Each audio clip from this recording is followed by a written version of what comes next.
Hi everyone, it's Eugene. We're going to take a detailed look at throwable flammables today. Quick summary, fuel bombs have the best flame to cost ratio and are still effective. However, use Molotovs when killing smaller groups of zombies, don't use fire against juggernauts and pharaohs, and lastly, try not to light yourself on fire. Now for everything else. So, fuel bombs, they offer a good balance between crafting cost and combat effectiveness. If a situation calls for more firepower than fuel bombs, just know that it comes at a price premium. You'll be gaining small increases in performance at the expense of using more materials. After looking at the numbers, I think you might be inclined to agree with me, or at least informed enough to decide what's best for your style and when or when not to use them. Also, comment down below on the worst glitchy experiences that you've had playing this game. I know you've had a few. Overall, flammables are good for area denial, killing large amounts of zombies and hurting yourself. However, it takes time for zombies to die from flames, which can occasionally present problems. The bigger the fire area, the more easily you'll light yourself aflame. And zombies. Watch carefully as I demonstrate what you're working with. I've sped up some of the recording for your ease of viewing. When it comes to flammables, I like to focus on two things: area, how far and wide the flames are, and duration, how long does it burn. Molotovs and Thermite have the smallest areas, and fuel bombs and napalms have the biggest areas. Each of these pairs are fairly close together, although I think the smallest to largest area would be Thermite in last, then Molotov, then fuel bomb, and then napalm. As you can see, I'm throwing various items out of the barn, and it's hard to tell throw by throw the size difference because the flames land in slightly different spots each time. Measured relatively, I'd say that Molotovs and Thermites count as one area unit, if you will, and fuel bombs and napalms are closer to 3 to 4 conservatively, depending on the situation. You might have noticed that Thermite has noise emission properties, although I think it doesn't add much to the flames because the zombies stop before them half the time. Area noise aside, what's duration like? What you're looking at here are the 4 main flammables synchronized down to the frame, from explosion to last ember burning out. By my count, Molotovs last about 3 seconds, fuel bombs last about 4 seconds, Thermite lasts about 10 seconds, and napalm lasts about 5 seconds. The flames are visible much longer than they are deadly, so take those numbers with a grain of salt.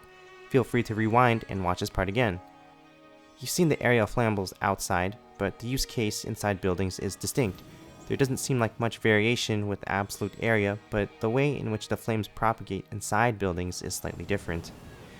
In general, the stronger the item, the higher and farther the flames will be thrown, except for Thermite because it's just tiny flames in one spot for an extended period of time. One misplaced napalm inside a room can be the last time your character walks this earth. Interior spaces are useful for channeling many zombies into one space, but you're just as vulnerable, so be careful and adjust accordingly. State of Decay 2 does not have mercy for accidents and glitches. We'll consider activation time later in the video when we gather our thoughts. Speaking of mercy, have you ever noticed how explosives conveniently don't kill your character in one hit, whereas flammables roast you alive? If you haven't seen it before, or you are too scared to try it yourself, I've done it for you. Even a top tier throwable explosive isn't so bad. C4s are nothing to worry about either, whereas just a fuel bomb would be enough to down most characters. If you're watching this in the future, hopefully I've done an explosives video already. Need a light. Ready to roast. Remember, only you can prevent forest fires. With all this information in mind, let's wrap up and consider what it means. Here is a poorly constructed Excel spreadsheet with information related to each item. I've listed materials to create them, followed by details related to efficiency and effectiveness. Juggernauts and pharaohs, don't even try. In most cases, they won't stand still long enough for the fire to affect them, but you're welcome to do better than me and let me know so I can update my chart.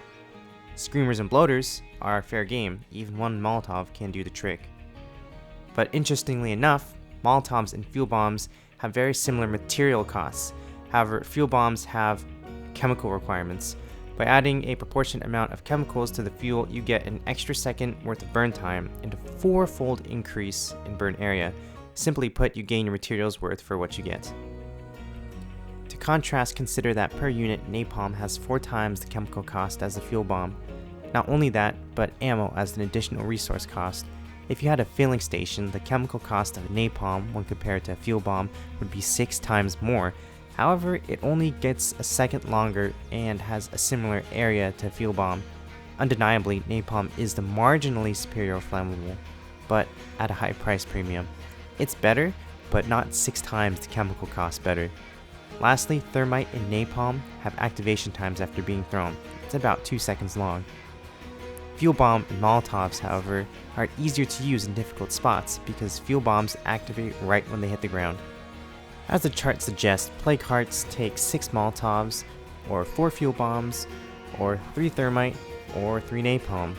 It's worth to note, however, that a plague heart is closer to dead after 3 Napalm when compared to 3 Thermite. This might suggest that Napalm has the highest damage per second of the Flammables. I've listed some of the per unit numbers in the description below so you can reference them in the future. Should any of these numbers change, I'll just add some of my thoughts to the description. As for my own conclusions, unless you're getting into a suicide mission where you need the most death possible packed into your inventory, I'm going to emphasize fuel bombs being the best all-around flammable. Without a filling station workshop mod, you might be able to make a case for Thermite being the best all-around, but a filling station makes that argument go out the window. Over a 10-second interval, a fuel bomb is very close to a Thermite in fuel and parts consumption, but without the ammo requirements. With any equipment selection, consider the level of lethality your outing requires. Are you just going to grab some resources, or are you trying to eliminate every plague heart and infection on the map in one run? That is for you to decide. Thanks for watching. If you liked this video, give it a thumbs up and share your thoughts in the comments below. Subscribe so you can watch all the videos I hope to make.